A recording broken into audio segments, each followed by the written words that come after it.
నమస్తే, నేను మీ ప్రశాంత్. జనభారత్ టీవీకి స్వాగతం. ఈరోజు మన గెస్ట్ తెలంగాణ ఉద్యమ పోరాట యోధులు, అదేవిధంగా దళిత ఉద్యమాలకి, ఒక అస్తిత్వ ఉద్యమాలకి కేర్ ఆఫ్ అడ్రస్, అదేవిధంగా కాంగ్రెస్ సీనియర్ నాయకులు అద్దంకి దయాకర్ మనతో పాటు ఉన్నారు. నమస్తే అద్దంకి. నమస్తే ప్రశాంత్. చెప్పండి సార్, ఎలా ఉన్నారు? చాలా బాగున్నా సార్. అంటే మీ అభిమానులు ఎదురు చూస్తున్నారు, చట్టసభల్లో అడుగు పెట్టడం అంటే ఎప్పటి వరకు కుదురుతుందంటారు, ఎట్లా అంటారు? అంటే జుడికేచర్ కనుక ఇంకా తొందరగా స్పందిస్తే చెప్పలేము, ఈ అసెంబ్లీ సమావేశాల్లో ఉండే అవకాశం కూడా ఉన్నది. మన ఎలక్షన్ పిటిషన్ దాదాపు 2 సంవత్సరాలు అవుతుంది ఇప్పటికీ, ఇంకా అది ఎగ్జిక్యూషన్ కాలేదు. సో దానికి కారణం ఏంటంటే అసెంబ్లీ సెక్రటరీ సమన్స్ తీసుకోవట్లేడని మనం విన్నాం. సో మళ్ళీ ఈ మధ్య చీఫ్ జస్టిస్ గారిని కలిసే అవకాశం ఉంది. కలిసిన తర్వాత వితిన్ 3 monthsలో రావాలి బెంచ్కి. ఇప్పటికి కామన్ కేసెస్ కూడా 1.5 years 2 yearsకి బెంచ్ అవుతుంది, కానీ మాకు 2 years అయినా కూడా బెంచ్ కాకపోవడానికి సరే ఇక్కడ ఉన్న ప్రభుత్వ తీరు కూడా కారణం కావచ్చు. ఏదేమైనప్పటికి కూడా ప్రజలు గెలిపించినా మేము చట్టసభల్లో పోలేని స్థితి ఆ ఈవీఎంల వల్ల. సో డెఫినెట్గా ఇప్పుడు లేదంటే రేపు ఎట్లాగే ప్రజల కోసం చట్టసభలోకి పోవాల్సిందే. అంటే దాదాపు ఇటు దళిత ఉద్యమాన్ని, అదేవిధంగా కాంగ్రెస్ ప్రత్యక్ష రాజకీయాల్లో ఒక విధంగా మళ్ళీ ఒకసారి టీవీ డిబేట్లు అంటే త్రిముఖ పాత్ర వహిస్తున్నారు. ఇప్పుడు టీవీ డిబేట్లు అనేవి చదువుకోవడం ఒకటి, రాజకీయాల పట్ల అవగాహన ఉండడం. అంటే రాజకీయాలు చేసే ప్రతి వాళ్ళు డిబేట్లు చేయలేరు. అంటే ఇది భాషతో కూడుకున్న పని, తర్వాత అవగాహనతో ఉన్న పని. ప్రజల పట్ల చిత్తశుద్ధి ఉంటే డిబేట్లలో మాట్లాడే అవకాశం మంచిగా ఉంటుంది. చాలామంది ఎమ్మెల్యేలు, ఎంపీలు, మంత్రులు, ముఖ్యమంత్రులు సైతం డిబేట్లలో పాల్గొనే పరిస్థితి ఉంటుంది. ఇప్పుడు కేజ్రీవాల్ ఉన్నాడు. కేజ్రీవాల్ గారు ఇప్పటికీ డిబేట్స్లో ఉంటాడు, ప్యానల్ ఏదైనా సరే. రాజశేఖర రెడ్డి గారు లాంటి వారు ఏకంగా ముఖ్యమైన నాయకులతో లేకపోతే జర్నలిస్టులతో డిబేటింగ్ చేసే పరిస్థితి ఉండేది. కానీ ఇప్పుడు మాలాంటి వాళ్ళం డిబేటింగ్ చేయాల్సిన పరిస్థితి ఎందుకు వచ్చిందంటే తెలంగాణ వచ్చిన తర్వాత అందరు పెద్ద లీడర్లు అయిపోయినారు. మేము ఉద్యమాలు చేసినప్పటికి కూడా ఇప్పుడు టీవీ డిబేట్లకు ఎందుకు మేము పరిధిని పెంచుతామంటే మిగతా ఛానల్స్ అన్నీ కూడా మ్యాక్సిమంగా కొన్ని పార్టీలకు తొత్తులుగా వాడి కొన్ని టీవీలు. సో అలాంటప్పుడు డిబేట్లలోనే మా పార్టీల యొక్క వాయిస్ చెప్పుకోవడం అవకాశం ఉంది తప్పితే ప్రెస్ మీట్లు కూడా 30 seconds 10 seconds కవర్ అవుతున్నాయి కూడా లేవు. ఇక రెండవది, నాది ఉద్యమ నేపథ్యమే, దళిత ఉద్యమ నేపథ్యం, తర్వాత తెలంగాణ ఉద్యమ నేపథ్యం. ఇవి ఉండడం వల్ల ఏంటంటే ఎక్కువ సామాజిక అంశాల పట్ల, రాజకీయ అంశాల పట్ల అవగాహన పెరగడం. కాంగ్రెస్ పార్టీకి వచ్చిన ఈ 6 సంవత్సరాల్లో కాంగ్రెస్ పార్టీ సిద్ధాంతాలు, కాంగ్రెస్ పార్టీ కార్యాచరణ, కాంగ్రెస్ పార్టీ అభివృద్ధి కార్యక్రమాలు ఇవన్నీ కూడా కొంత లోతుగా విశ్లేషించడం, లోతుగా వాటి పట్ల అవగాహన పెంచుకోవడం వల్ల ఇప్పుడు పార్టీకి ఉపయోగపడుతుంది, నాకు ఉపయోగపడుతుంది. రేపు నా రాజకీయ భవిష్యత్తును కూడా ముందుకు తీసుకుపోవడానికి అవగాహనను పెంచుకోవడం వల్ల ఆ మేలు జరుగుతున్నాయి. గత 2 ఎన్నికల్లో స్వల్ప మెజారిటీతోటి అవకాశాన్ని కోల్పోయిన పరిస్థితి కనబడుతుంది. అంటే భవిష్యత్తులో ఎట్లా, అంటే వ్యూహం ఏ విధంగా ఉండబోతుంది? అంటే మొట్టమొదటిసారి ఓటమి, అవగాహన లేదు, అప్పుడే రాజకీయ క్షేత్రంలోకి వెళ్ళడం, అప్పుడే టికెట్ రావడం, పరిచయాలు తక్కువ ఉండడం, అప్పుడు కూడా 2300 ఓట్లతో. మొన్న మాత్రం డెఫినెట్గా 18 ఈవీఎంలు అనేవి చెడగొట్టి పక్కన పెట్టకపోతే విజయం కనీసం 5000 మెజారిటీతో నేను గెలిచేటోని. ఇంత కాంగ్రెస్ పార్టీ ఎదురీతల్లో కూడా ప్రజలు నన్ను ఆశీర్వదించినట్టుగానే నేను భావిస్తా. నాకు తెలుసు అక్కడ ఏం జరిగిందనేది. ఎట్ ద స్పాట్ నేను కౌంటింగ్ టైంలో ఉన్నా. దట్టు ఈ ఈవీఎం 18 చెడిపోయిన తర్వాత రీకౌంటింగ్కి నేను కంప్లైంట్ చేస్తే రీకౌంటింగ్ పర్మిషన్ వచ్చినప్పటికి కూడా రీకౌంట్ చేయకుండా ఎలక్షన్ డిక్లేర్ చేయడం అనేది ఇక్కడ జరిగింది కాబట్టి నా ఓటమైంది. కానీ వాస్తవానికి గత ఎన్నికల్లో నేను గెలిచిన, వచ్చేసారి ఇంకెక్కువ కసితో ప్రజలు నన్ను గెలిపిస్తారు. అంతకంటే ముందు ఇప్పుడు నుంచే అంటే కార్యక్షేత్రంలో మరింత పనిచేయడంతో నాకు ఇంకా పేరు పెరుగుతుంది. దానికంటే ఎక్కువ ఏ శక్తి అడ్డం వచ్చినా కూడా నా గెలుపుని ఆపే పరిస్థితి ఉండదు అనేది నా అభిప్రాయం. అంటే దళిత ఉద్యమాలు మీకు ప్లస్సా మైనసా? అది అస్తిత్వ పోరాటాలు కదా, పీడితుల పట్ల. ఇప్పుడు నేను అగ్రవర్ణాల్లో పుట్టినా కూడా దళితుల కొరకు కొట్లాడుతుంటే, ఇప్పుడు నేను దళితుల్లో పుట్టినని చెప్పి అగ్రవర్ణాల్లో పేదల కొరకు కొట్లాడుకుంటే ఉండట్లేదు. ఇప్పుడు ఈ మధ్యనే ఈడబ్ల్యూఎస్ రిజర్వేషన్ల మీద కూడా ఆధిపత్య కులాలు అందరూ కూడా కలిసి దయాకర్ గారు మీరు సహకరించాలంటే నేను రేపు 31వ తారీఖు వరంగల్ అగ్రకుల గర్జనకు కూడా పోతూనే ఉన్నా. నేను బీసీల పట్ల వ్యతిరేక భావంతోనో, ఎస్టీల పట్ల వ్యతిరేక భావంతో ఉన్నాను. నేను నా జాతి అస్తిత్వాన్ని పెంచుతూనే ఇతర జాతులతో, ఇతర మతాలతో, ఇతర కులాలతో సఖ్యతను పెంచడమే, ఈ సమానత్వం సాధించడం కొరకు, సామాజిక అంతరాలను తగ్గించడం కొరకు నా ప్రయత్నం మొదలైతూనే ఉంటుంది.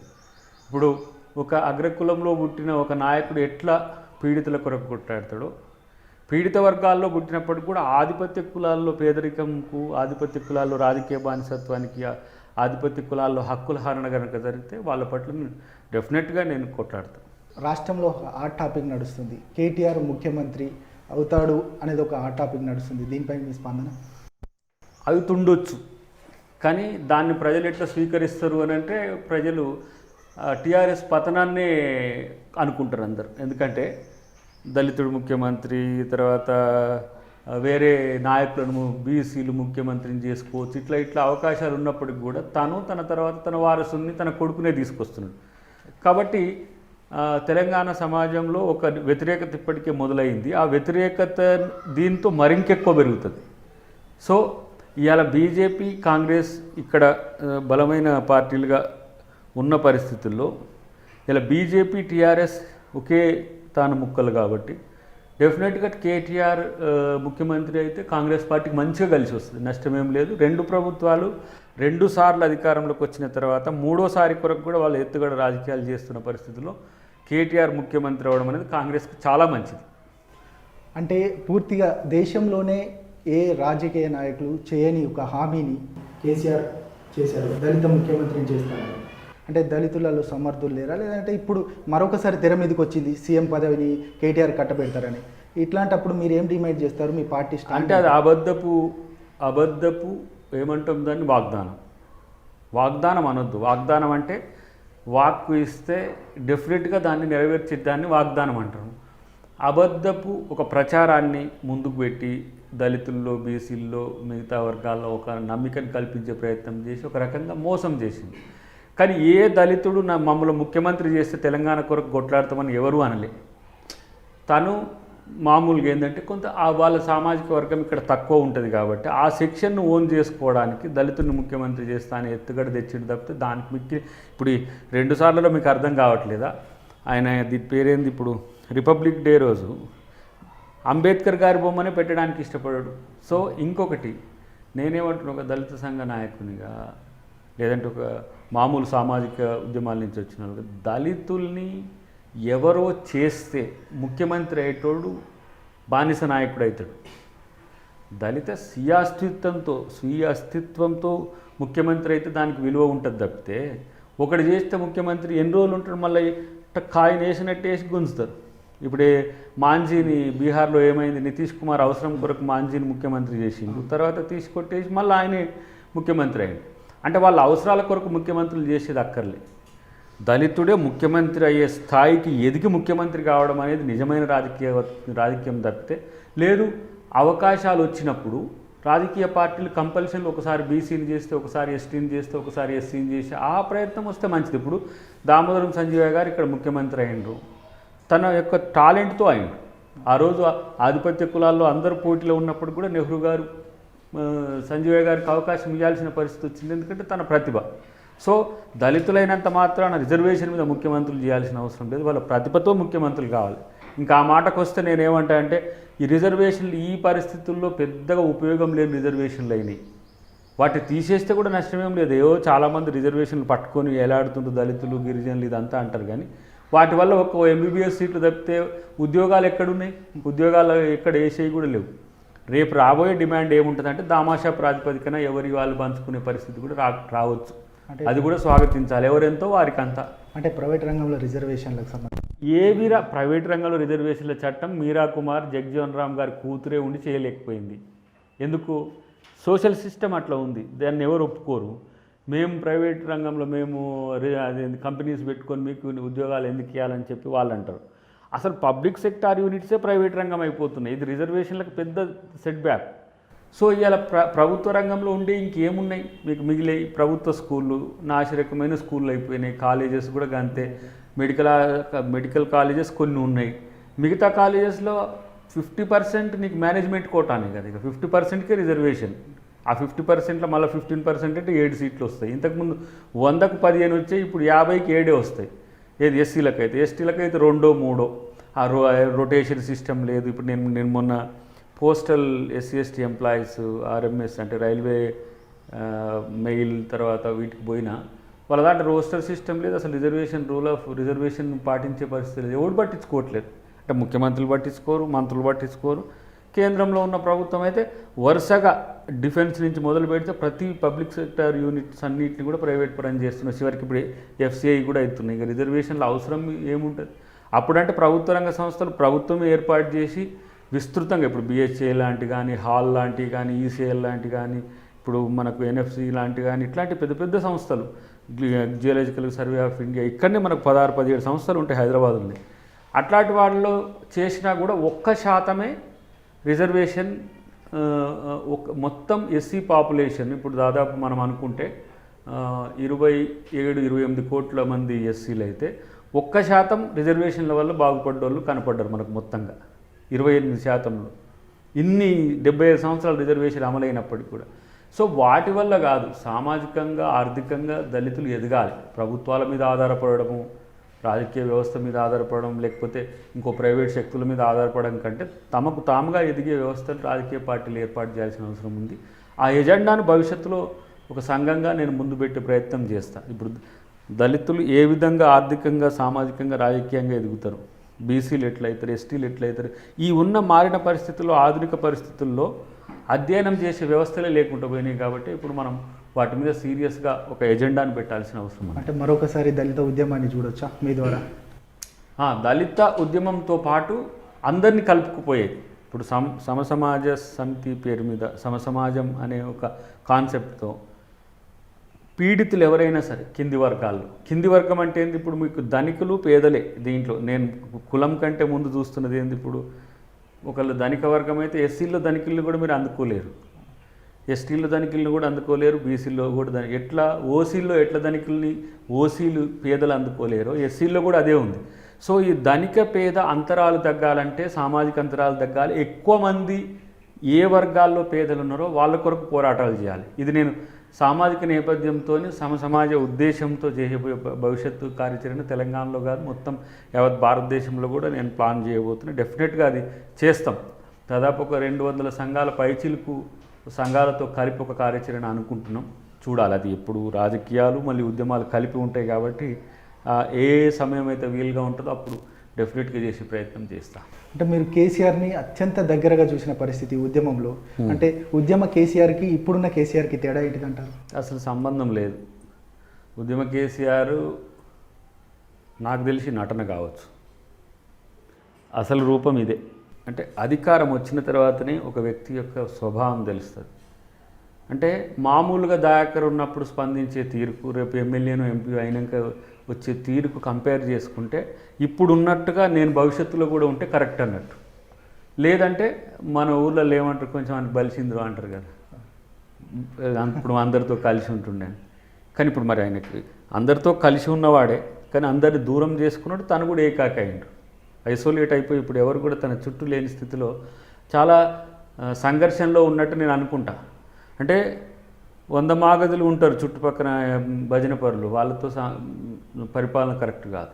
మూమెంట్లో ఉన్నప్పుడు అందరం ఉండేటోళ్ళం, అన్ని డిసెంట్ ఉంటుండే, డిఫరెన్సెస్ ఉంటుండే, వాటిని ఎట్లా కలుపుకుపోవాలని ఒక వ్యవస్థ ఉంటుండే, అప్పుడు డెమోక్రటిక్గా ఉండగలిగిండు. కానీ ఇప్పుడు పూర్తిగా ఆటోక్రాటిక్ కూడా అనలేను, కానీ చాలామంది అంటున్నారు కదా తుగ్లక్ మాదిరిగా మారిపోయిన పరిస్థితి. తుగ్లక్ కూడా ఇట్లాంటి పిచ్చి నిర్ణయాలు తీసుకోడు నాకు తెలిసి. అలాంటి నిర్ణయాలతో అంత యూటర్న్ ముఖ్యమంత్రిగా మారిండు.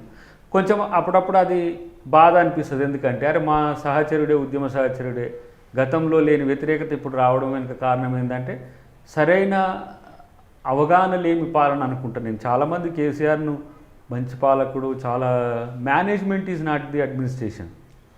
వచ్చిన వ్యతిరేకతను మేనేజ్ చేయడం అనేది పరిపాలన కాదు. ప్రజల్ని ప్రేమతో, ప్రజల్ని మానవత్వంతో చూసినవాడు నిజమైన నాయకుడు. అదంతా ఆయనలో లోపించింది ఇప్పుడు. కాబట్టి ఉద్యమ నాయకుడు అనడానికి కూడా సిగ్గుపడేంత స్థితిలో ఉండడం అనేది మాత్రం బాధాకరమే. అంటే ఇప్పుడు రాష్ట్రంలో నడుస్తున్న టాపిక్ మాత్రం కేటీఆర్ సీఎం అనేది. అంటే ఇప్పుడు టీఆర్ఎస్లో మరి మిగతా దళిత నాయకులు ఉన్నారు, అంటే వాళ్ళకి సంబంధించి పూర్తిగా ఎవరైతే బాగుంటుంది అంటారు, లేదంటే ఈ డిమాండ్ ఏమైనా మీరు ముందుకు ఏం వెన్నెముకలేని నాయకులు వాళ్ళంతా తాలు ఏమంటాం, ఒడ్లు కనుక పండినాక కళ్ళంలో పోస్తే తాలు పక్కకు వచ్చి నాటిని ఎత్తుకొని కేసీఆర్ మంత్రుల్ని, ఎమ్మెల్యేలను, ఎంపీలు చేసిండు. ఆ రోబో సినిమాలో 100 ఒక్కటి దిగితే 100 ఎరవబోలు తిరుగుతాయి, అదే టైపు. ఒక్కడు ప్రశ్నించలేడు, ఒక్కడు ఎదిరించలేడు. ప్రశ్నించమని నేను అన్నా. ప్రజలకు నష్టం జరిగేటప్పుడు ఆ ప్రజల నష్టాలను కనీసం క్యాబినెట్లో చర్చించలేని మంత్రివర్గం ఎందుకు, ఎమ్మెల్యే అయితే ఎందుకు, ఎంపీ అయితే ఎందుకు. కాబట్టి తొందరలోనే ప్రజలు ఆ ప్రభుత్వానికి గద్దె దించడం అనేది ఖాయం నాకు తెలిసి. ఎందుకంటే ముందు నుంచి మేము ప్రిడిక్ట్ చేస్తున్నాం. ప్రజలకు అర్థమయ్యేసరికి 6 సంవత్సరాలు పట్టింది. ఏదైనా సరే ఇప్పుడు మెరుపు మెరిసినప్పుడు కనపడుతుంది, కానీ దాని శబ్దం రావడానికి ఒక 10 సెకండ్లు పడుతుంది. అట్లనే మేము అట్లా ఎప్పుడో తన గురించి తెలుసు. అంటే ఎకనమిక్ మోడలా సోషల్ మోడలా అన్నప్పుడు తను ఎకనమిక్ మోడల్ ఎంచుకున్నాడు. అంటే డబ్బులతో ఏదైనా చేయొచ్చు అనుకున్నాడు. కానీ ఈ సోషల్ మోడల్ అనేది వెల్ఫేర్తో ఉంటుంది. ఆ వెల్ఫేర్ను పెన్షన్తో చూసుకుండా ఆయన. రైతులలో వ్యతిరేకత వస్తే రైతు బంధు, వరదలు వస్తే 10,000, లేదు ఎవరైనా చనిపోతే 1 కోటి రూపాయలు, ఇట్లా దేన్నైనా డబ్బుతో చూసింది. డబ్బుతో కాదు, అంతకంటే ఎక్కువ అడ్మినిస్ట్రేటివ్ మెలకువలు కనుక ఉంటే మంచి ప్రభుత్వం తెలంగాణలో మొట్టమొదటి వచ్చే అవకాశం ఉన్నదాన్ని మొత్తం ఎవడో చెప్పిండు ఆ పనికిరానోడు. ఆ కాళేశ్వరం నుంచి ఇట్లా కట్టమని ఎవరో వెనకడికి చెప్పినట్టు పైసల ప్రాజెక్ట్ అంటాం దాన్ని మేము. అంటే తిప్పిపోతల పథకం అని మా రఘు అంటాడు. కానీ ఆ పైసల ప్రాజెక్ట్ కాంట్రాక్టర్ల జేబులు నింపడానికి. ఇప్పుడు నేను మొన్న చూసిన ఏంది మన పాలమూరు రంగారెడ్డి కల్వకుర్తి ఎత్తిపోతల ఇంటేక్ పాయింట్ ఒక దగ్గరనే 2 తీసుకునేది. ఇదే మేము జోగులాంబ దగ్గరికి పోయి చూసినాం. అక్కడ గొందిమల్ల వెల్గటూరు మధ్యన కనుక ఒక మంచి బ్యారేజ్ లాంటిది లేదంటే ఒక మంచి ప్రాజెక్ట్ కనుక కట్టి ఉంటే మీకు సహజ కాలువతోని మీకు మీరు పాలమూరు రంగారెడ్డి కేఎల్ఐకి ఎంత వాటర్ వస్తుందో మీరు ఎత్తిపోస్తే సహజ కాలువతో వచ్చే ప్రక్రియ అక్కడ ఉంది. అలాంటి ప్రయత్నాలు చేయాలి. ఎందుకంటే దాంతో రూపాయి రాదుగా. ఒక అక్కడ ఏంది ఒక బ్రిడ్జ్ కట్టడం, ఆ నుంచి డైవర్ట్ చేయడం. సో అట్లా నచ్చదుగా. ఎత్తెత్తు పథకాలు ఎత్తెత్తిపోయాలన్నా దానికి పైపులు కావాలి, కరెంటు కావాలి, ప్రాజెక్టు చుట్టూ బండులు కట్టాలి.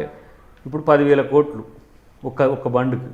ఇప్పుడు 1,00,000 కోట్లు అవుతున్నాయి. ఈడ 10-15 వేల కోట్లు అయితే మొత్తం దాదాపు నేను అనుకుంటా ఒక రోజుకు 2 టీఎంసీలు ఈజీగా తీసుకుపోయాలిగా సామర్థ్యం. ఎంత 120 రోజులు ఉంటుంది ఆడ. కృష్ణానది ఎక్కువ వెడల్పున్న ప్రాంతం అది. సో అలాంటి స్ట్రాటజిక్ పాయింట్స్ని చూడడు. ఎక్కడనో మూలకు పడేసినట్టు తిప్పిపోయేసే పథకం ఒకటైతే ఇప్పుడు వాళ్ళు ఎందుకు రాయలసీమ ఎత్తిపోతల పథకం అక్కడి నుంచి 20 కిలోమీటర్లు 30 కిలోమీటర్ల ముందుగా తీసుకుపోయి పోతిరెడ్డిపాడు హెడ్ రెగ్యులేటర్కి బంకర్పల్లి దగ్గర కనెక్ట్ చేసుకుంటున్నారు వాళ్ళు. ఇక మీకు ఎత్తిపోయడం కాదు, నది నిన్నప్పుడు పూర్తిగా న్యాచురల్గా ఫ్లో పోతుంది అక్కడికి. ఇంకేమి పైపులు ఉండవు, పవర్ ఉండదు, ఏది ఉండదు. ఫ్లో కూడా నేచురల్గా ఉంటుంది. అట్లాంటివి వాడలేడు. ఇప్పుడు తుమ్మిడిహెట్టి నుంచి కట్టేది అదే ఉండే, ఎల్లంపల్లికి వచ్చేది అదే ఉండే, ఒక్క లిఫ్ట్తోని ఎల్లంపల్లికి వచ్చేది ఉండే. సో అవన్నీ కూడా పనికిరాని పనులన్నీ చేసిండు. ఎందుకో తనకి ఈ మధ్య వస్తున్న వ్యతిరేకతని సరే గమనించి కొడుకుని తెచ్చుకుంటుండా, లేదు ఇక ఇంకోసారి అయితేనో కాదు అని కొడుకుని తెచ్చుకుంటుండా, లేకపోతే మళ్ళీ బీజేపీ వాళ్ళు ఏమైనా చేస్తారనే ఉద్దేశంతో ముందస్తున్న పసిగట్టి కొడుకుని చేసుకుంటుండో తెలియదు. కానీ ఇది నాకు తెలిసి చివరి గెలిచే ఎన్నిక అయి ఉంటుంది వాళ్ళకు. అంటే కాంగ్రెస్ విషయానికి వస్తే పీసీసీ విషయంలో ఎందుకు అంత గందరగోళంగా తయారైంది? ఇప్పుడు గందరగోళం అర్థం కాని వాళ్ళకే ఉంది, తెలిసిన వాళ్ళందరికీ స్పష్టంగానే ఉంది. ఎట్లా ప్రాబబిలిటీ లిస్ట్ ఉన్నది, దాంట్లో ఒక 10 మంది ఉన్నారు, దాంట్లో which is the better alternative అని సెలెక్ట్ చేసుకునే బాధ్యత అధిష్టానం చూసుకుంటుంది. ఇప్పుడు ఇక్కడ టీవీలో ఆయన డిసైడ్ చేస్తానో, లేకపోతే పేపర్లో రాస్తానో, లేకపోతే ఎల్లయ్య మల్లయ్య సపోర్ట్ చేస్తానో, ఒక 10 మంది ఇటు గుంజితో కాదది. సామాజిక బాధ్యతలు ఉన్న వాళ్ళను, ఆర్థిక అంశాల్లో బలంగా ఉన్న వాళ్ళను, కలుపుకుపోయే తత్వం ఉన్న వాళ్ళను. పీసీసీ అనేది కోఆర్డినేషన్.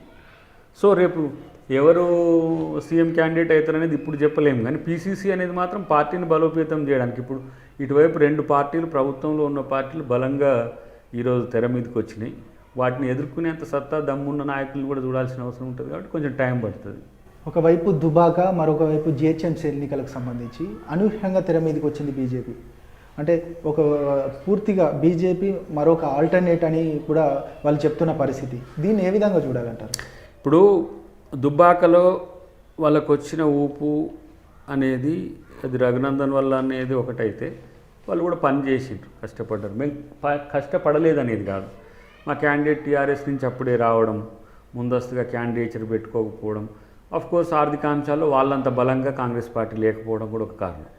తర్వాత చివరి నిమిషంలో టీఆర్ఎస్ పార్టీ నాయకుడుగా వచ్చిన చెరుకు శ్రీనివాస్ గారిని మళ్ళీ టీఆర్ఎస్లకే పోతుండ్రు అని చెప్పి వాళ్ళు ప్రచారం ఫేక్ న్యూస్ ప్రచారం చేయడం అనేది కూడా కొంత ప్రభావం చూపించింది. ఏదేమైనప్పటికీ కూడా వాళ్ళు గెలిచింది కూడా మామూలుగా కాదు కాబట్టి డెఫినెట్గా వాళ్ళు ఒక ఆల్టర్నేట్ కొరకు ప్రయత్నం చేసే పనిలో బీజేపీ అక్కడ బలపడింది. హైదరాబాద్లో వాళ్ళ ఎత్తుగడంతా ఎంఐఎం టార్గెట్ చేశారు. ముస్లిం వర్సెస్ హిందూలో టీఆర్ఎస్ఏ ఆల్మోస్ట్ ఆల్ డిక్లైన్ అయిన పరిస్థితి. వాళ్ళు 100 సీట్ల నుంచి దాదాపు మీకు ఎంత 53 సీట్లకు వచ్చిన పరిస్థితి. ఆ పరిస్థితుల్లో కాంగ్రెస్ సరైన పోటీని ఇవ్వలేకపోయిందా అంటే మా క్యాండిడేట్లు కూడా ఇటో అటో పోయిన పరిస్థితిని కూడా గమనించినాం. సో అది మాకు నష్టమైంది. ప్రతి నాయకుడు ఒక గ్రామాన్ని పంచుకుంటూ అలా క్యాంపెయినింగ్ చేశారు, అయినా కూడా చాలా తక్కువ, అంటే డిపాజిట్ కూడా రాని పరిస్థితి కనబడ్డది. అఫ్ కోర్స్ డిపాజిట్ వచ్చింది, నేను కూడా అట్లనే అనుకున్నాను. డిపాజిట్ వచ్చింది కానీ అసలు అది కాదు కదా పెర్ఫార్మెన్స్. అది గెలవాల్సిన పరిస్థితి కదా. ఇప్పుడు టీఆర్ఎస్ ఓడిపోతుందంటే కాంగ్రెస్ గెలవాలి ఆడ, కానీ బీజేపీ గెలిచింది. దానికి క్యాండిడేచర్ ఒక రఘునందన్ ఒక 3 సార్లు అక్కడ ఓడిపోవడము, రాష్ట్ర రాజకీయాల్లో ఉద్యమాల్లో కొంత తన క్రియాశీలకంగా ఉండడం తనకు కలిసి వచ్చిన అవకాశం. ఇటువైపు ఇద్దరు క్యాండిడేట్లు కూడా అంత స్టేట్ పాలిటిక్స్ కాదు, 2 రాష్ట్రాల పాలిటిక్స్ అంతా కూడా అక్కడ ఇంపాక్ట్ చూపించినాయి. 2 ఆంధ్రప్రదేశ్ కానీ తెలంగాణ కానీ ఇక్కడ కాంగ్రెస్ గెలవాలని కొంతమంది అయితే బీజేపీ గెలవాలని కొంతమంది, వాళ్ళ బలం ఎక్కువైంది. సో అక్కడ గెలిచింది, దాన్ని మనం ఏం వ్యతిరేకించలేము. కానీ మనం ఇంత బలమైన శత్రువులను నేను ఎదుర్కోవాలి కదా రేపు. చూడు ఇద్దరు ఒకరికొకరు కొట్టుకొని కూడా వాళ్ళే గెలిచిండ్రు. సో ఆ పరిస్థితుల్లో ఇంకెంత కొట్లాడితే నేను గెలవాల్సిన అవసరం ఉంది. ఇక మీ విషయానికి వస్తే తుంగతుర్తిలో అంటే మీకే ప్రధానంగా కాంగ్రెస్ పార్టీయే టికెట్ ఇవ్వకుండా జాప్యం చేసి కొంతమంది నాయకులు ఇలాంటి పరిస్థితులు ఎదుర్కొన్నారు. లాస్ట్కి వస్తే మళ్ళీ టికెట్ తీసుకొచ్చి మీరే అక్కడ ఢిల్లీకి వెళ్ళి ప్రయత్నం చేసి మళ్ళీ టికెట్ తీసుకొచ్చుకున్న పరిస్థితి, అంటే దీన్ని ఏ విధంగా చూడాలి? అంటే ఇప్పుడు దీంట్లోగా ఒక టైప్ ఆఫ్ గ్రూప్స్ ఉంటాయి. వాళ్ళని నేను ఏ గ్రూప్స్తో నేను ఉండను. నేను కాంగ్రెస్ గ్రూప్, నేను కాంగ్రెస్ కొరకు కొట్లాడతా. అడ్డుకునేటోళ్ళది వాళ్ళ ఇష్టం. నాకు కావాలని కొట్లాడేటోళ్ళని మాత్రమే నేను పాజిటివ్గా చూస్తా అనుకోను. నన్ను నెగిటివ్గా చూసేటోళ్ళని కూడా నేను పాజిటివ్గానే చూస్తా. అడ్డుకోవాలనుకున్నారు, అడ్డుకోలేకపోయినరు. చివరి నిమిషంలో రావడం మాత్రం కొంత నాకు ఇబ్బంది అయింది, అది వాస్తవం. ఎందుకంటే అన్ని సమకూర్చుకునే పరిస్థితిలో నేను కొంత డిలే అయినా. అంటే కాంగ్రెస్ పార్టీకి ఎంతో అంటే కాంగ్రెస్ పార్టీ అంటేనే అద్దంకి దయాకర్ అనే పేరు ఒక పీక్ స్టేజ్లోకి వచ్చింది. అలాంటి సందర్భంలో మీకే టికెట్ రాకపోవడానికి అందరూ ఆశ్చర్యపోయారు. అంటే అధిష్టానం కూడా దాన్ని సీరియస్గా తీసుకున్నారు. అసలు ఎందుకు ఇట్లా జరిగిందని చూసిన తర్వాత రాంగ్ ఇన్ఫర్మేషన్ అంతా అక్కడ పేరుకుపోయేటట్టుగా చేసిండ్రు. చివరికి వాళ్ళు నన్ను పిలిచినాక వాళ్ళకి అర్థమైంది, ఓహో ఇది పరిస్థితి. ఇంకోటి ఏంది, ఏదో ఎంపీ ఇస్తున్నాము, ఇంకేదో ఆల్టర్నేటివ్ ఇస్తున్నాము అని వరంగల్లో ఇంకేదో అని చెప్పి అక్కడ చెప్పిండ్రట. వాళ్ళు ఎవరో కూడా తెలియదు కానీ. సో అట్లెందుకు ఎమ్మెల్యేగానే చేయాలని చెప్పి చివరికి రాహుల్ గాంధీ గారు పిలిచి మాట్లాడినాక కానీ తనకు అర్థం కాలేదు నా మీద ఒక రకమైన కుట్ర జరిగిందని. సో కుట్రల రాజకీయాల్లో కామనే. ఇప్పుడు విపక్షమోడు కుట్ర చేస్తే ఈజీగా గుర్తుపట్టగలుగుతాం, కానీ స్వపక్షమోడు మనకు నష్టం చేయాలని చూసి అంత తొందరగా పసికట్టలేకపోయినా. అయినా కూడా నేను టికెట్ ఎప్పుడు కావాలని సీరియస్గా కొట్టాడలేదు. అధిష్టానం నన్ను 2 సార్లు పంపించినప్పుడు కూడా వాళ్ళని ధిక్కరించి నాకు వ్యతిరేకం చేసే వాళ్ళు మాత్రం వాళ్ళు పార్టీ ధిక్కరణలో ఉన్నారు. అయినప్పటికి కూడా మేమే పార్టీ అది ఇదని చెప్పి ఇక పెద్ద పొంకనాలు కొడుతుంటారు. కానీ that's not good for party. నేనైతే ఇప్పుడు నాకు టీఆర్ఎస్ పార్టీ నాకు ఎంత వ్యతిరేకం చేస్తుందో నా దాంట్లో కొంతమంది చేసిన వాళ్ళని కూడా నేను పెద్దగా పట్టించుకోను. ప్రజలు అంతకంటే ఎక్కువ గట్టిగా నాకు సమర్థన ఇచ్చిండ్రు. ఈ ఓటమి అనేది ప్రభుత్వం నన్ను చాలా సీరియస్గా తీసుకొని ఓడగొట్టిందని అనుకుంటున్నా తప్పితే ఎవడో నన్ను వ్యతిరేకించేటోడు నన్ను ఓడగొట్టేంత దమ్ము లేదు, ఆ ధైర్యం కూడా వాళ్ళకు ఉండదు. ఎందుకంటే అంత ఎఫెక్టివ్ వాళ్ళు కాదు. నెక్స్ట్ కాంగ్రెస్ పరిస్థితి ఏ విధంగా ఉండబోతుంది 2023 ఎన్నికలకు సంబంధించి? నాకు తెలిసి ఇప్పుడు రైతు చట్టాలు కనుక ఇట్లా బీజేపీ కొనసాగించే పరిస్థితి వస్తే దేశం మొత్తాన బీజేపీ పతనం అనేది ఖాయం. ఎందుకంటే ఇంత పెద్ద ఎత్తున కార్పొరేట్ శక్తుల యొక్క కొమ్ము గాయాల్సిన అవసరం మోడీ ప్రభుత్వానికి లేదు. ఇప్పుడు వెనకటికి బ్రిటిష్ వాడిని ఎందుకు వెళ్ళగొట్టినాం, ఈస్ట్ ఇండియా కంపెనీ అంతా దోచుకుంటుంది ఈ దేశాన్ని అని. మరి అలాంటప్పుడు ఈ అంబానీ అదానీలు కూడా ఈస్ట్ ఇండియా కంపెనీ లాంటి వాటి తాబేదారులే. వీళ్ళేం పెద్ద పొడింగులు కాదు, కాకపోతే ఇక్కడ సంపదను దోచుకొని అక్కడోనికి అందించేటోళ్ళు. ఇప్పుడు అమెజాన్ లాంటివో, మెక్డొనాల్డ్స్ లాంటివో, లేకపోతే ఈ మల్టీనేషనల్ కంపెనీస్ అన్ని చాలా ఉన్నాయి. వాటి పేర్లు చెప్పడం ఎందుకు కానీ, చెప్తే ఇది మనం వాళ్ళ మీద అక్కసు ఉన్నట్టు ఉంటుంది. కానీ వాళ్ళ యొక్క ఆర్థిక పరిపుష్టి కొరకు ప్రయత్నం చేసే ప్రభుత్వం తప్పితే ఇది ప్రజల కొరకు రైతుల కొరకు చేసేది కాదు. కాబట్టి రెండవసారి వస్తున్న వ్యతిరేకత వేగవంతంగా ఉంది. 1 ఆర్థిక మాంద్యం, 2 కరోనా కష్టాల్లో దేశం మొత్తం నష్టపోయి ఉన్నది. 3 ఈ నోట్బందీ తర్వాత సామాన్యుని పరిస్థితి మామూలు పరిస్థితుల్లో లేదు. ఇప్పుడు దాదాపు నేను అనుకుంటా ఒక 20% ప్రైవేట్ ఎంప్లాయీస్ లాస్ అయి ఉన్నారు దేశంలో. వాళ్ళకు బతికే కష్టమవుతున్న పరిస్థితుల్లో ప్రత్యామ్నాయాలు చూపించట్లేరు. దానికి 20 లక్షల కోట్ల రూపాయల ఆత్మనిర్భర్ భారత్ పేరు మీద వాళ్ళు ప్రకటించినప్పటికి కూడా ఎంఎస్ఎంఈలు కూడా స్వాంతన లేవు. మొన్న తమిళనాడులో చాలామంది ఎంఎస్ఎంఈలు మాట్లాడింది మీరు చూస్తే. అంటే ఈ రకమైన వ్యతిరేకత వస్తున్న భాజపా నెట్టుకు రాగలుగుతుంది ఏంటంటే ప్రజలకు హైందవత్వం మీద ఉన్న మమకారం తప్పితే మోడీ మీద ఉన్న ప్రేమ కాదు. వాళ్ళు మేము హిందూ మతానికి మేము పరిరక్షకులమని చెప్పుకోవడం అనేది వాళ్ళని ప్రొటెక్ట్ చేస్తుంది తప్పితే ఈ దేశపు హిందువులను ఎంత కష్టాలు పెడుతుండ్రో వాళ్ళు ఆలోచించుకుంటే మంచిది. ఇప్పుడు అది బీజేపీకి ఇంకా అర్థం కాదని కాదు, ఇప్పుడు ఆ మాయలో పడేస్తున్నారు అంతే. అంటే బీజేపీ హిందూ పార్టీ అయితే కాంగ్రెస్ పార్టీ హిందూ వ్యతిరేక పార్టీ లేదు, టీఆర్ఎస్ పార్టీ హిందూ వ్యతిరేక పార్టీ. ఆయనే కదా యాగాలు చేసేది, ఆయుధ చండీ యాగాలు, పెద్ద పెద్ద యాగాలు, ఇంకోటి పెండింగ్లు ఉన్నది ఇప్పుడు. ఆయనని కూడా ఎవరు కేసీఆర్ గారిని కూడా హిందూ చేసి పడేసేది, ఎంఐఎంతో కలిపి పడేసేది. సో బీజేపీ తరహా రాజకీయాలు ఓట్ల కొరకు చేస్తారు, వాళ్ళది ఎన్నో రోజులు కొనసాగడానికి అవకాశం. అంటే బీజేపీని ఇంత వ్యతిరేకిస్తున్న అద్దంకి దయాకర్ త్వరలో బీజేపీకి వెళ్తున్నారని ఒక పూర్తిగా ప్రజలలో అనుకుంటున్న పరిస్థితి, రాజకీయ వర్గాల్లో కూడా అనుకుంటున్నారు. ఇప్పుడు ఏ విధంగా చూడాలి? ప్రాపగండాది ఎస్ అడుగుతారు వాళ్ళు, అడిగితే ఏమంటాం, సరే అంటాం అంతవరకే. ఇప్పుడు ఏమంటాం, పిలిచి పేరంటానికి రమ్మంటే వద్దంటామా, అట్లా అంతవరకే తప్పితే నేనేం పోతా అని చెప్పలేదే. ఇప్పుడు వాళ్ళు అసలు ఆన్లైన్లో డిఫెక్ట్ చేస్తుంటారు కదా, లైవ్లలోనో లేకపోతే అక్కడక్కడ మీటింగ్లలో ఏముంటావు దయాకర్ కాంగ్రెస్ ఏందిగా బీజేపీకి రమ్మని చెప్తారు వాళ్ళు.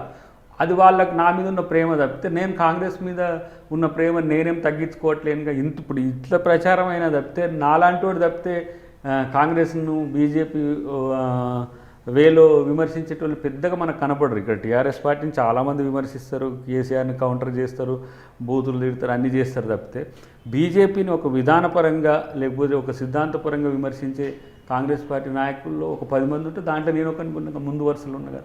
సో ఇప్పుడు కొన్ని రోజులు టీఆర్ఎస్లకు పోతామన్నారు, కొన్ని రోజులు బీజేపీలకు పోతాం. నేను జనం ఒకవరకు ఉంటా, కాంగ్రెస్లో ఉంటా. ఎందుకుంటా, కాంగ్రెస్ పార్టీ నన్ను ఎంతమంది సీనియర్ నాయకులు వ్యతిరేకించినా కూడా అధిష్టానం నన్ను గుర్తించింది.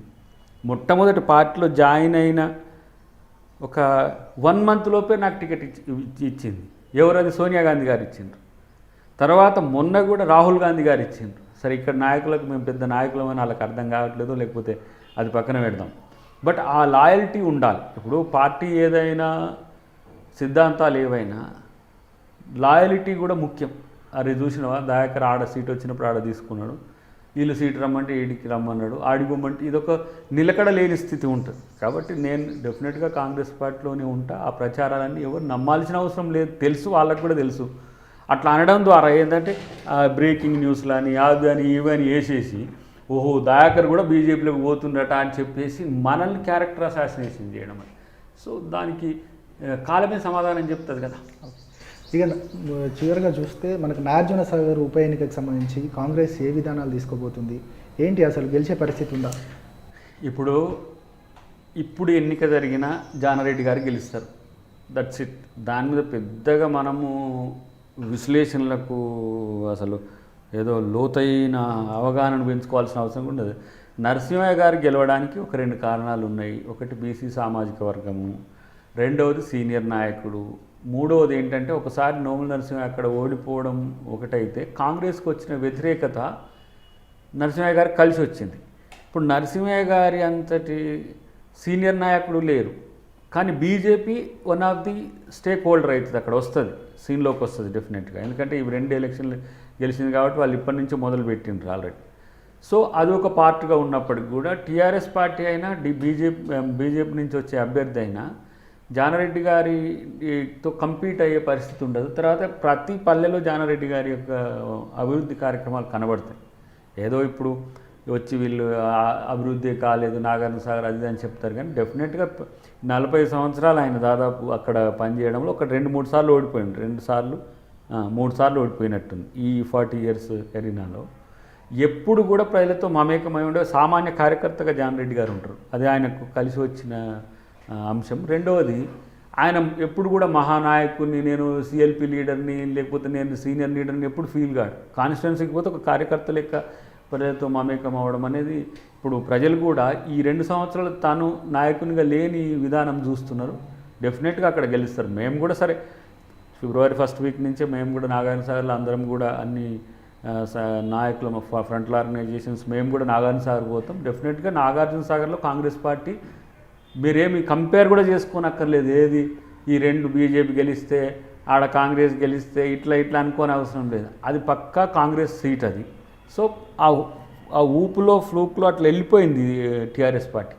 సో డెఫినెట్గా ఈసారి కాంగ్రెస్ పార్టీ అక్కడ గెలవడం ద్వారా మళ్ళీ అప్రతిహిత జైత్రయాత్ర మీకు నాగార్జున సాగర్ నుంచే మొదలయ్యే అవకాశాలు కూడా ఉంటాయి. ఒకవైపు కేంద్ర చట్టాలకు సంబంధించి కేంద్ర ప్రభుత్వం తీసుకొచ్చిన చట్టాలు, అదేవిధంగా రైతులు చేస్తున్న ఆందోళనను ఏ విధంగా చూడాలంటారు? ఒకటి, ఇది చాలా ఇంపార్టెంట్. ఒకటి, ఏ ప్రభుత్వమైనా కొత్త చట్టాలను తీసుకొస్తుంది. ఆ హక్కు భారత రాజ్యాంగమే ఆ ప్రభుత్వాలకు కల్పిస్తుంది. అంబేద్కర్ గారే స్వయంగా ఏం చెప్తారంటే, ఈ శాసన వ్యవస్థకు దిక్సూచిగా ఉండే రాజ్యాంగం ప్రజల ఆశలకు, ప్రజల కోరికలకు, రాజకీయ పార్టీల ఆశయాలకు ఒక దిక్సూచిగా ఉంటుంది. ఇది ఎప్పుడు కూడా ప్రజా అవసరాలు తీర్చే విధంగా ఉన్న రోజు దీని రిలేటివ్ ఉంటుంది. ఎప్పుడైతే ప్రజలకు వ్యతిరేకంగా దీన్ని వినియోగించుకొని చట్టాలు చేయబడతాయో అప్పుడు ఈ రాజ్యాంగం అనవసరమని చెప్తాడు ఆయన. ఇప్పుడు ఒక చట్టం విస్తృత ప్రయోజనం ఉన్న చట్టం ఎప్పుడైనా సరే, ల్యాండ్ ఎక్విజిషన్ యాక్ట్ కావచ్చు, ఫుడ్ సెక్యూరిటీ బిల్ కావచ్చు, జాతీయ ఉపాధి హామీ పథకం కావచ్చు, లేదంటే JNNURM అని ఉంటుంది. ఏ చట్టం వచ్చినా మనం ఏం చేసినాం, ఒకటి ప్రభుత్వం ఈ ఊహను పంచడం ఒకటి, ముసాయిదా వచ్చిన తర్వాత రాజకీయ పార్టీలకు పంచడం ఒకటి, ఆయా రాష్ట్రాల ముఖ్యమంత్రులకు కూడా దీనికి సంబంధించిన అంశంలో మీరు అసెంబ్లీలో దీన్ని చర్చించండి, ఏ మార్పులు ఉంటే బాగుంటాయి అని చెప్పి చేసే చట్టాలు ఉంటాయి. ఇప్పుడు తెలంగాణ డివిజన్ అనే బిల్లు కూడా, ఆంధ్రప్రదేశ్ వర్గీకరణ అనే బిల్లు కూడా ఆంధ్రప్రదేశ్ శాసనసభకు వచ్చింది. మెజారిటీ డిస్సెంట్ అయినా సరే, ప్రభుత్వ ఉద్దేశం ఏదైనా సరే ప్రజల్లో చర్చ జరగాలి. అట్లా కాకుండా అసలు ఈ 3 బిల్లులు, వ్యవసాయ బిల్లులకు సంబంధించి ఊసే లేదు, పిడుగుపడ్డట్టుగా 9-10 గంటలకు బీఎస్సీలో పెట్టి 11 గంటలకు బిల్లు పెట్టేసి లోక్సభలో బలం ఉంది కాబట్టి పాస్ చేయించి రాజ్యసభకు వచ్చేసి రాజ్యసభలో అందరిని మేనేజ్ చేసి, లేదంటే మూజువాని ఓటుతో కొట్టేసి బిల్ చేసేసింది. సెలెక్ట్ కమిటీకి కూడా పంపించలేదు. దీనివల్ల ఏమైందంటే ఆ చట్టంలో ఉండే అంశాలు కూడా కనీసం రైతులకు తెలియదు. ఎందుకు, రాజకీయ పార్టీలకి చాలా పార్టీలకు తెలియదు. సో ఇదేంటి, పూర్తిగా ఈ దేశంలో వ్యవసాయాన్ని ప్రైవేట్ పరం చేసే ఒక కుట్ర. రైతు భూమికి, రైతు పంటకు, రైతు దిగుబడికి, రైతు రాబడికి తనకు సంబంధం లేని ఒక వ్యవస్థను భవిష్యత్తులో ఏర్పాటు చేసేది.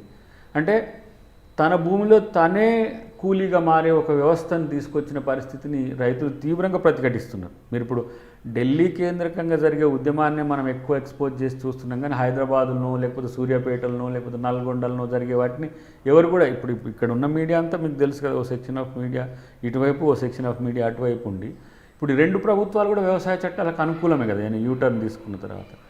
ఇది ఎంత పెద్ద తిరుగుబాటుకు కారణమైంది. ఇప్పుడు ఎర్ర జెండా మీద వివిధ రకాల జెండాలు ఎగిరే పరిస్థితి వచ్చింది. ఎప్పుడు కూడా స్వాతంత్రం వచ్చిన తర్వాత ఎర్రకోట మీద ఏంది, త్రివర్ణ పతాకమే ఎదిగే స్థితి నుంచి ఇలా సిక్కుదని, ఇంకోటి ఖలిస్తాన్ అని, ఇంకోటి పాకిస్తాన్ వాడు వచ్చిందని ఈ పరిస్థితి వచ్చిందంటే ఎందుకు వచ్చింది? ఈరోజు జరుగుతున్న పరిస్థితి ఏంటంటే, ఎర్రకోట మీద ఎగిరేసిన జెండా ఖలిస్తాన్కి సంబంధించిన ఆ ముఠా వాళ్ళు ఎగిరేశారని ఒక ఆరోపిస్తున్నారు బీజేపీ పార్టీ. ఎవడో దీప్ జా సంథింగ్ ఎవడో ఉన్నాడు, వాడు సన్నీ డియోల్ ఫ్రెండే. మోడీతో కూడా వాళ్ళకి సంబంధాలు ఉన్నాయి, కానీ బీజేపీ అనడానికి కూడా అవకాశం లేదు, కానీ ప్రభుత్వంతో సన్నిహిత సంబంధాలు ఉన్నాయి. వాడు ఖలిస్తాన్ మూమెంట్ లీడర్ను విప్లవకారుడని పొగిడినోడు. ఇప్పుడు ఆ రోజు మోడీతో ఉన్నాడు, ఈరోజు రైతులతో వచ్చిండు. ఆ గ్యాంబ్లింగ్ ఏందో తెలియదు సార్, చీప్ పబ్లిసిటీ కొరక ఇదంతా పక్కన పెడితే. ఒకటి మనం ఆలోచించాల్సింది ఏంటంటే, ఖలిస్తాన్ మూవ్మెంట్ నాయకులు 30 కిలోమీటర్లు భారత బార్డర్ను దాటి 30 కిలోమీటర్లు అమృత్సర్లోని గోల్డెన్ టెంపుల్లో దాచుకుంటేనే ఆపరేషన్ బ్లూ స్టార్ చేసినాం మనం. ఇలా ఇందిరాగాంధీ గారు చనిపోవడానికైనా, లేదంటే ఖలిస్తాన్ మూవ్మెంట్ ఆగిపోవడానికైనా, ఆ రోజు రక్తసిక్తమైన గోల్డెన్ టెంపుల్కి సంబంధించి ఏ విధంగా అందరూ విమర్శించారు. ఒక మత ఆలయంలోకి పోయి మీరు ఎట్లా రక్తాన్ని చిందించేటట్టు చేస్తారు, ఇందిరాగాంధీ పెద్ద విమర్శ వచ్చింది. అయినప్పటికీ కూడా ఖలిస్తాన్ మూవ్మెంట్ అనేది దేశ సమగ్రతకు ముప్పు. ఎందుకంటే పశ్చిమ పంజాబ్, తూర్పు పంజాబ్ను ఒక దేశంగా కావాలనే మూమెంట్ అది. సో అకాలీలే కదా మీ మిత్రులు మొన్నటిదానక. ఆ ఖలిస్తాన్ మూమెంట్ నుంచి వచ్చిన పార్టీ అకాలీదళ్ మొన్నటిదానక నీ మంత్రి కౌర్, ఆమెని నీ వ్యవసాయ చట్టాలు కనుక కొనసాగితే నేను ఈ ప్రభుత్వంలో కొనసాగలేనని రాజీనామా చేసి ఇచ్చింది. ఆమె నిరంతర కాంగ్రెస్ వ్యతిరేకం ఆ పార్టీ అకాలీదళ్. ఇప్పుడు వాళ్ళు అంత పెద్ద శత్రువులు సైతం మాకు అనుకూలంగా మారిండు, అంటే మేము అనుకున్న విధానాలకు దగ్గరికి వచ్చిండ్రు. మరి అలాంటి ఖలిస్తాన్ 30 కిలోమీటర్లు వస్తేనే కాంగ్రెస్ పార్టీ బేర్ చేయలేదు. 300 కిలోమీటర్లు వచ్చి వాడు ఢిల్లీ ఎర్రకోట మీద ఎట్లా వచ్చిండు అంటే ఏంది? ఎవడు రప్పించిండు? ఇంటెలిజెన్స్ వైఫల్యమా, లేదు భద్రతా వైఫల్యమా, లేదు ఉద్దేశపూర్వకంగా ఖలిస్తాన్ మూమెంట్ వాళ్ళని దీంట్లోకి ప్రభుత్వమే రానిచ్చిందా? రైతు సంఘాలు ఆరోపిస్తున్నాయి కదా, దీంట్లో సంఘ విద్రోహ శక్తులు ఎట్లా చేరుతాయి? 500 రైతు సంఘాలు ఉన్నాయి దాంట్లో. ఎట్లా ఈ అకాలీలో అది ఖలిస్తాన్ మూమెంట్ వాళ్ళు వస్తారు? ఎట్లా సంఘ విద్రోహ శక్తులు వస్తారు? సో ఇది ప్రభుత్వం ఉద్దేశపూర్వకంగా ఏమైనా చేసిందా? లేదు, చాలామంది మిత్రులు అంటున్నారు గోధ్రాలో జరిగినట్టే సంఘటనలన్నీ జరుగుతున్నాయని. గోధ్రాది ఇంకో టైప్, అది ఏదో మతానికి సంబంధించిన అంశాలు దాంట్లో చొచ్చుబడి. ఇది రైతు కదా. ఇలా రాజస్థాన్ నుంచి వచ్చిండ్రు, హర్యానా నుంచి వచ్చిండ్రు, ఆంధ్రప్రదేశ్ నుంచి కూడా పోయిన రిప్రజెంటేటివ్ పార్టిసిపేషన్ పోయిండ్రు, మేజర్ స్టేక్ అక్కడ. ఇలా మీరు ఒకటి ఆలోచించాల్సింది ఏంటిది? మనం 5,000 ట్రాక్టర్లకు పరిమితి ఇచ్చినాం అంటే ఏంది? 10,000 మంది ఢిల్లీకి 3 ప్రాంతాల నుంచి వచ్చేటట్టుగా. అది పంజాబ్ నుంచి వచ్చే ఏదైతే ఐటీఓ ఏంది మన గాజీపూర్ ఏరియా, అదంతా ఏమైంది? చాలా సీరియస్ సెక్యూరిటీ టైట్ చేసిండ్రు. కానీ 100 కిలోమీటర్ల మేర 2 లక్షల ట్రాక్టర్లు ఉన్నాయని చెప్పి ప్రభుత్వానికి తెలుసు. ఇంటెలిజెన్స్ మామూలుగా ఒక చిన్న ప్రోగ్రామ్ చేస్తేనే అందరూ వచ్చి చూసుకొని పోతారు కదా. 26వ తేదీ గణతంత్ర దినోత్సవం నాడు విదేశీ గెస్టులు వస్తారు. తర్వాత మనకు ఇండియా ప్రైడ్ డే, ఆ రోజు రిపబ్లిక్ డే. ఆ రోజున ఈ కార్యాచరణ ఇచ్చిందంటే అప్పటికి వాయిదా వేసుకోమననే చెప్పాలి. చెప్పలేదు, పర్మిషన్ ఇవ్వడం కాకుండా మీరు ఒప్పుకున్నారు. మరి ఏంటి దీంట్లో సంఘ విద్రోహ శక్తులు జొరబడతాయని తెలిసే కదా మీకు తెలిసి ఉన్నప్పుడు ఆ చర్యలు ఎందుకు తీసుకోలేదు? 2 లక్షల మంది వచ్చేటప్పుడు అట్లీస్ట్ ఆ రైతు సంఘాల నాయకులు స్టే చేయడం, లేదంటే హోల్డ్లో పెట్టి వాళ్ళతో చర్చలకు విరవడం. ఇగో ఇప్పటి వరకు మనం చేద్దాం, ఒక విధమైన స్పష్టత కనుక వాళ్ళకి ఇచ్చి ఉంటే 26వ తారీఖు నాడు పోస్ట్పోన్ చేసుకుందరు. ఎవరైనా ఏం చేస్తారు? ప్రైమ్ డేస్ నాడు ప్రపంచం దృష్టి ఆకర్షించే రోజే తమ యొక్క ఇష్యూను జనరలైజ్ చేయాలనుకుంటారు. దానివల్ల ఏంటంటే 100 మంది పోరాడేది 1 కోటి మందికి పోతుంది. ఇలా ప్రపంచంలోని ఒక 100 సంఘాలు భారతదేశ రైతుకు బాసటగా ఉంటే భారత ప్రభుత్వం పోయి విదేశీ కంపెనీల బూట్లు నాకెట్టోని దగ్గర సాగిల పడితే ఎట్లా? ఎంత విచిత్రమైన పరిస్థితి అంటే 100 రిలయన్స్ టవర్లు కూలినాయి అంటారు, కానీ 100 ప్రాణాలు పోయినాయని ఎవడంటలేడు. అంటే రైతు ప్రాణం ఎంత ఈజీ అయిపోయింది. నిన్న జరిగిన సంఘటనలు కూడా ఎంత, ఒక బ్లాక్, ఒక చిన్న గల్లీలోకి నెట్టడం, పోలీసులు అటాక్ చేయడం. వాళ్ళు కూడా ఇప్పుడు ట్రాక్టర్స్ సిటీలోకి వచ్చినాయంటే మీరు ఎంత, ఒక 100 మంది ఉన్నట్టు ఒక ట్రాక్టర్ ఉంటే, చాలామంది పోలీసులు కూడా చాలామందికి గాయాలైనవి, చాలామంది తీవ్రంగా దెబ్బలు తిన్న పరిస్థితి ఉన్నది. పారామిలిటరీ దళాలు జై జవాన్ జై కిసాన్ అని చెప్పి ఇప్పుడు జవాన్ను కిసాన్ను మంచాన పడేసినాం మనం. ఇదేనా మన రాజనీతి? అరే ఆ చట్టాలను అవసరమైతే మార్చుకునే పరిస్థితి ఉండదా? వాళ్ళు అడుగుతున్నాయి 3 మేజర్కి. ఒకటి కనీస మద్దతు ధర, రెండవది ఎఫ్సిఐలను, తర్వాత ప్రొక్యూర్మెంట్ ఏరియాను ప్రైవేట్ శక్తులకు ఇవ్వకండి, ఎందుకంటే అది పబ్లిక్ డిస్ట్రిబ్యూషన్ సిస్టమ్కి ఇది పెద్ద విఘాతం అవుతుంది. తర్వాత మూడవది నిత్యావసర ధరలు అనేవి ప్రైవేట్ శక్తుల చేతుల్లోకి పోతే వాని ఇష్టానుసారం కొనుక్కుంటాడు. సో ప్రభుత్వ నియంత్రణ ఉండాలి వాటి మీద, అంటే దాన్ని సవరించారు. ఈ 3 మేజర్గా ఉంటే ఇంకొక 10 అంశాలు ఉంటాయి పెరిఫెరల్గా. ఏంది? నేషనల్ మార్కెటింగ్కి సంబంధించి ఈ రాష్ట్రంలో పంట ఇంకో రాష్ట్రంలో అమ్ముకోవడం, తర్వాత ఇప్పుడు స్వామినాథన్ కమిటీ రికమెండేషన్స్లో కొన్నిటిని వాళ్ళు చొప్పించమని అంటున్నారు. ఆ 13 కూడా మీరు నేనేమంటున్నా కనిష్ట మద్దతు ధర అనేది గతంలో కాంగ్రెస్ పార్టీ చేయలేదు, కానీ మనం చేయొచ్చు. ఎందుకు కానీ గతంలో చేయలేదు? కనీస మద్దతు ధర ఇచ్చిన రాష్ట్రాలు తక్కువ ఉన్నాయి. అప్పుడు ఒక ట్రెడిషనల్ సిస్టంలో అగ్రికల్చర్ ఉండే. ఇప్పుడు పంట విస్తృతి, పంట దిగుబడి పెరిగిన పరిస్థితుల్లో కన్సాలిడేషన్ కొరకు కనిష్ట మద్దతు ధర ఎందుకు, గరిష్ట మద్దతు ధర చేద్దాం, మ్యాక్సిమం సపోర్ట్ ప్రైస్ చేసుకోవచ్చు. చట్టం చేయలేనిది కాదు. ఒకవేళ దానికి ఏమైనా ప్రాబ్లమ్స్ వస్తే ఎమికబుల్గా ఒక కమిటీని వేసుకోవచ్చు. వాళ్ళు నిరంతరం ప్రతి 1 మంత్కి వాళ్ళు కూర్చునే అవకాశం ఉంటుంది. ఒక రాష్ట్రంలో ఒక క్రాప్ ఒక రోజు రావచ్చు, ఒక రాష్ట్రంలో ఒక క్రాప్ ఒక రోజు రావచ్చు. ఇప్పుడు 23 పంటలు ఉన్నాయి, దాంట్లో 100 పంటలకు చేయండి, నష్టమైంది. వరిని కూడా చేర్చండి, నష్టమైంది. ప్రతి ఒక్క పంటను మనం డిఫైన్ చేసుకొని రైతు నష్టపోకుండా చేసే ప్రయత్నం ఎందుకు బీజేపీ చేయలేకపోయింది అంటే వాళ్ళు అంబానీల అదానీల తొత్తులుగా మారి ఉన్నారు కాబట్టే వాళ్ళు ఇలా ఏమంటారు కిక్కు మనకుండా ఆ చట్టాలను మార్చలేకపోతున్నారు. అట్లని చెప్పి ఒకవేళ వాళ్ళు మార్చే ఉద్దేశం ఉందని తెలిస్తే రేపు వీళ్ళని దించుతారు. వాళ్ళు అంత బలంగా కార్పొరేట్ శక్తులు ఈరోజు ఈ దేశం మీద తమ ప్రభావాన్ని చూపగలుగుతున్నాయి. దీన్ని రైతులు ఛేదించరు. ఇది ప్రజలకు అన్వయించబడుతుంది. ప్రజలు కూడా రేపు తిరగబడతారు. ఎందుకంటే పెట్రోల్ డీజిల్ ధరల నుంచి మొదలు పెడితే నిత్యావసర ధరల సరుకులు పెడితే నిరుద్యోగులకు ఉద్యోగాలు లేకపోవడం మొదలు పెడితే చివరికి అన్నమో రామచంద్ర అనే భారతదేశం మళ్ళీ మనం చూడాల్సిన స్థితి వస్తే ప్రజా తిరుగుబాటు తప్పదు. ఇవన్నీ కూడా స్టోర్ చేసేసి అక్కడ పక్కన పెట్టేసి ప్రజలు పేదలైతే ప్రభుత్వం బలంగా ఉంటే ఏం లాభం? 500 సీట్లు వస్తాయి. అన్నార్థులైతే ఏం ప్రాబదానికి? కాబట్టి డెఫినెట్గా తిరుగుబాటు వచ్చే అవకాశం ఉంది. ఇప్పటి నుంచి సెట్ రైట్ అయిద్దని నేను అనుకుంటున్నాను. అంటే తెలంగాణలో ఎలాంటి మూమెంట్ తీసుకోబోతున్నారు? ఈ చట్టాలపైన ఎలాంటి ఏమైనా భవిష్యత్ కార్యాచరణ ఉంది? ఇప్పుడు వీళ్ళు కమ్యూనిస్ట్ పార్టీలతో పాటు కాంగ్రెస్ పార్టీ కలిసి నిన్న ర్యాలీ తీసింది. అఖిల పక్షాలన్నీ కలిసి ఒక కార్యాచరణ తీసుకునే ప్రయత్నం చేస్తాయి.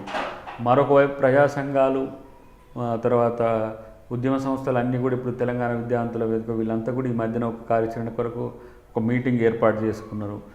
అందరం కలిసి చేయాల్సిన పరిస్థితి ఉన్నది. ఇక్కడ కూడా ఆర్ఎస్ఎస్ కార్మిక విభాగం, వ్యవసాయ విభాగం అవి రెండు కూడా దీంట్లో కొన్ని అంశాలు రైతులకు వ్యతిరేకంగా ఉన్నాయి. వీళ్ళు మార్చుకోమని చెప్పి వాళ్ళు డైరెక్ట్గా మోడీ గారికి విజ్ఞప్తి కూడా చేసిండ్రు.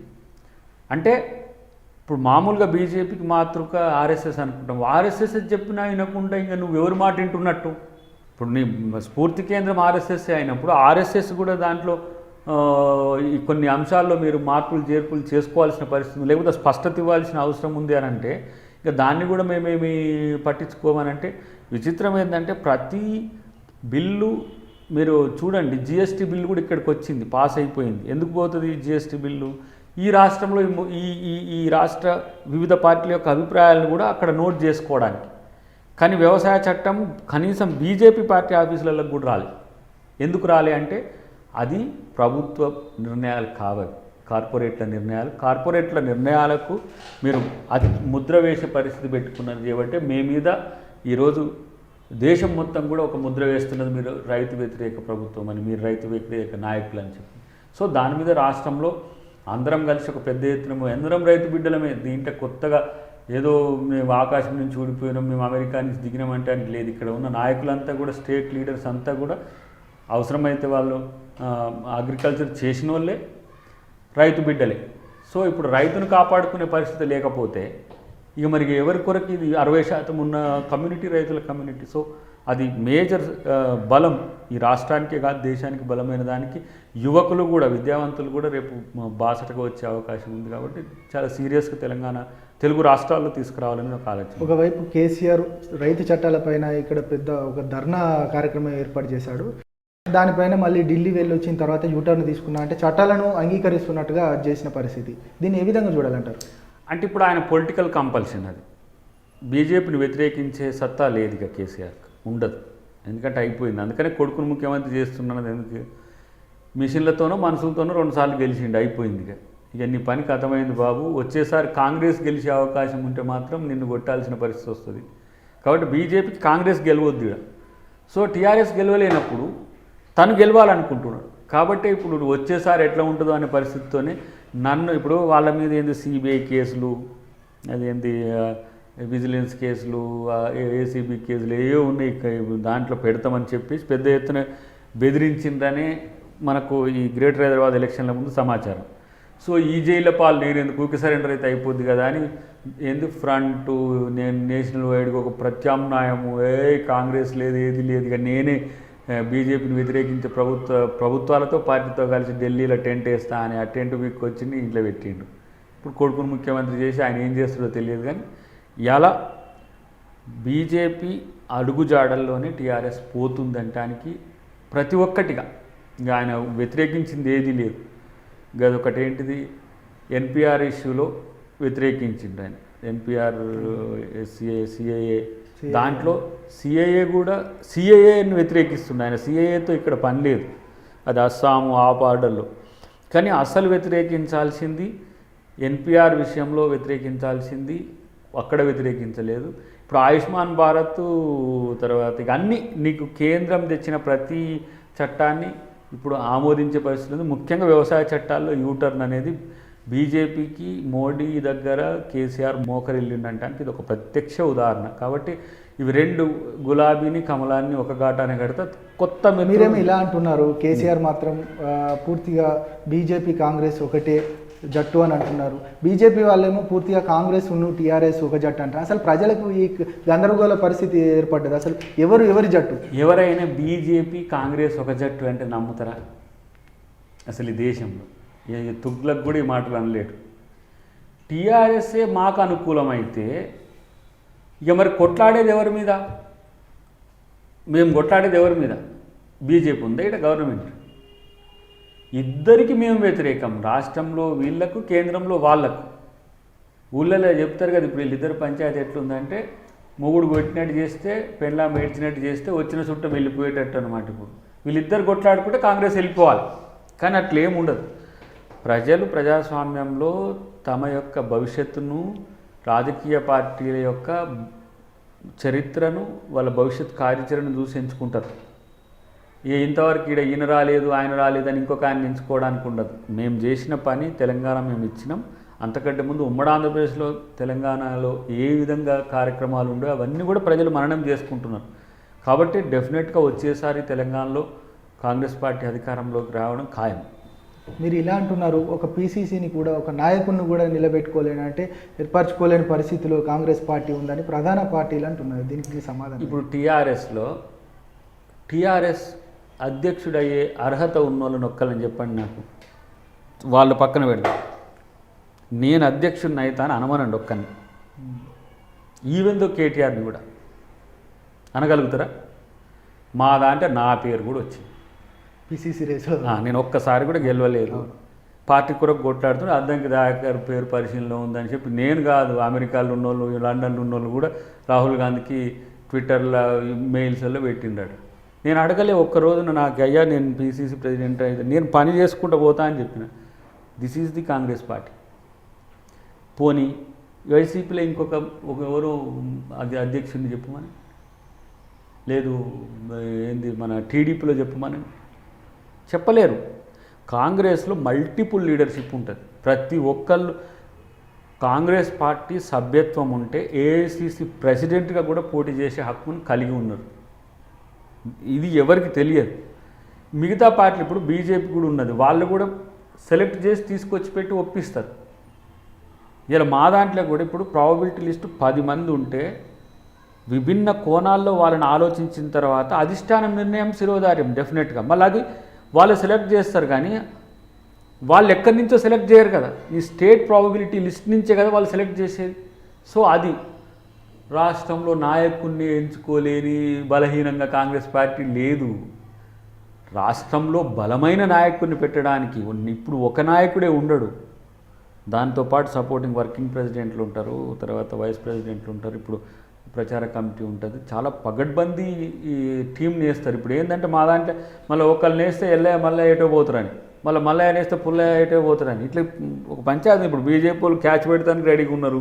టీఆర్ఎస్ వాళ్ళు ఈ పార్టీ ఎప్పుడు ఇట్లా కొంచెం ఫిజిల్ అవుట్ అవుతుందని మొదటి నుంచి ప్రయత్నం చేస్తూనే ఉన్నారు. కానీ ఈసారి అట్లా కాకుండా బలంగా పార్టీ పక్షాన కొట్లాడడమే కాదు, ప్రజాక్షేత్రంలో ప్రజా సమస్యల్ని విస్తృతంగా తీసుకుపోగలిగే నాయకునికి అవకాశం అంటే ఇచ్చే ప్రజా సమస్యలు అన్నారు. ఇప్పటికీ రాష్ట్ర ప్రభుత్వానికి సంబంధించి అనేక హామీలు ఇచ్చింది.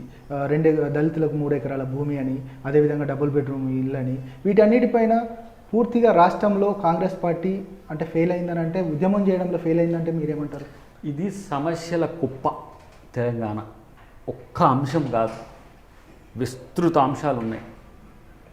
దాన్ని చెప్పడానికి కూడా వీలు లేనంత పరిస్థితిలో ఉంది. ఏ విధంగా నేను చెప్పగలుగుతున్నా అంటే, డబుల్ బెడ్రూమ్ ఇల్లు, నిరుద్యోగం మొదలు పెడితే, ఆడవాళ్ళ సమస్యలు మొదలు పెడితే, భూములకు సంబంధించిన మొదలు పెడితే, ధరణి, దీనికి రెవెన్యూ చట్టము, ఇది చట్టం మొదలు పెడితే 100 అంశాలు ఈరోజు ఒక సమస్యల కుప్ప అయి ఉన్నది. ఈ పరిస్థితుల్లో అసలు ఇప్పుడు ఉండే నాయకునికి ఒక పెద్ద ఛాలెంజ్. ఈ 2 సంవత్సరాల్లో 2 అయితే ఎంత అవుతుందో, 21 అంటుండోడు, 22 అంటుండు, 23 అంటుండు, 24 జమిలి ఎన్నికలు వస్తాయంటాడు. అసలు దాన్ని కూడా కన్ఫ్యూజన్ చేసి పడేసిండు. కానీ వస్తున్న ప్రజా వ్యతిరేకత మనం సీరియస్గా కనుక కంటెంట్ చేయకపోతే ప్రజల్లో ద్రోహులుగా మెలిగిపోతాం. కాబట్టి ప్రతి ఒక్క నాయకుడు ఒళ్ళు దగ్గర పెట్టుకొని ఈరోజు పనిచేసే పరిస్థితి ఉంటుంది. కాంగ్రెస్ కొట్లాడడానికి భయపడదు, వెనుకపోదు. కానీ అది ప్రజలకు తెలియజేయడానికి వీలు లేకుండా చేస్తున్నది. ఇప్పుడు చూడండి, ఇలా సోషల్ మీడియాలో మనం పెట్టే పోస్టులే షేర్ అవకాశం లేని పరిస్థితి పెడుతున్నారు. ఫేస్బుక్, వాట్సాప్లు సైతం. ఒక్క టీవీలో మా వార్తలు రావు, ఒక్క పేపర్లో ఏదో మేము కొట్టుకునే వస్తాయి, లేకపోతే దాంట్లో పంచాయతీలు వస్తాయి. నువ్వు అని కాంగ్రెస్లో లీడర్లే లేరటగా అని ఒక పెద్ద వార్త రాస్తారు, అది ఫ్రంట్ పేజ్ న్యూస్ అవుతుంది. కానీ ప్రజలు రైతుల కొరకు, నిరుద్యోగుల కొరకు, వీళ్ళ కొరకు కొట్లాడుతున్న దాన్ని వాడు జోన్ పేజీలో కూడా వేయడు.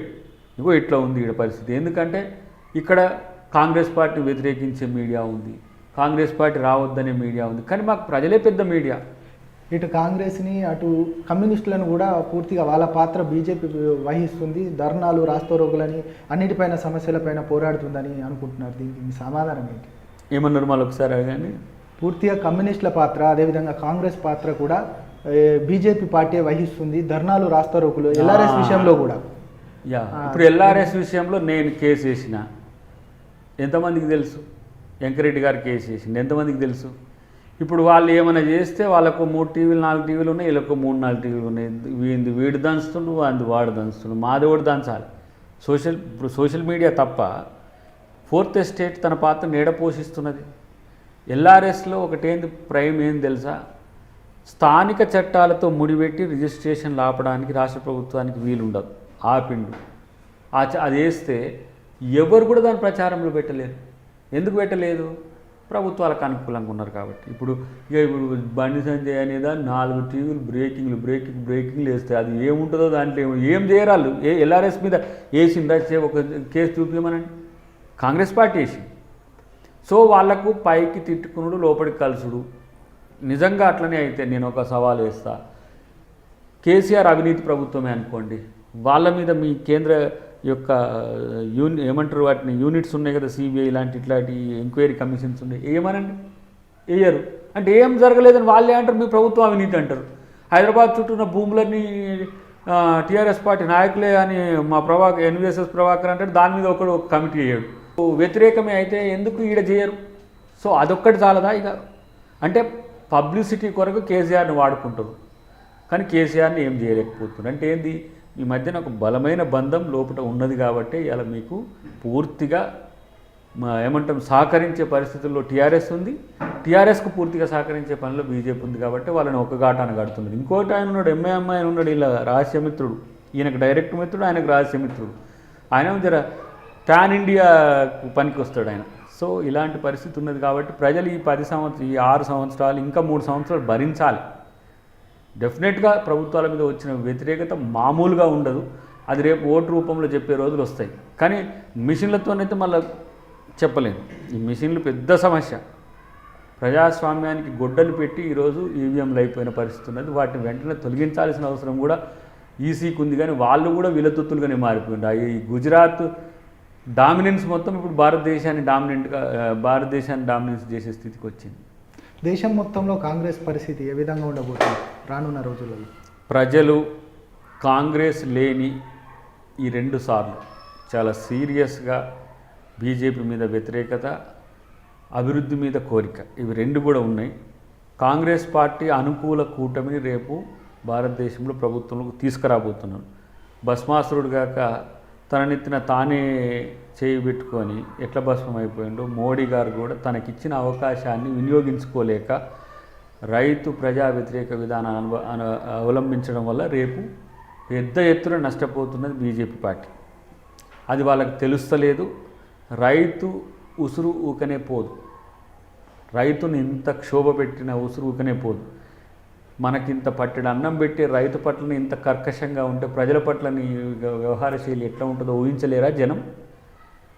ఇలా మధ్యతరగతి కాంచి మొదలు పెడితే కింద వరకు రైతు చేయబట్టే కదా నువ్వు పండించిన పంటకి ఎంత ఇస్తావో తెలియదు. కానీ ఈ దేశానికి సంపదను సమకూర్చే మొదటి వ్యక్తి రైతు అయినప్పుడు రైతు మీదనే ఇంత అక్కసు ఉంటే నీకు ఇంకెవరి మీద ప్రేమ ఉన్నది అనుకోవాలి. సో రైతుతో పెట్టుకున్న ఎవరు కూడా చరిత్రలో ముందుకు వాళ్ళే. ఇది చాలా సీరియస్గా బీజేపీకి సెట్ బ్యాక్ అయ్యే అవకాశం ఉందనేది నా అభిప్రాయం.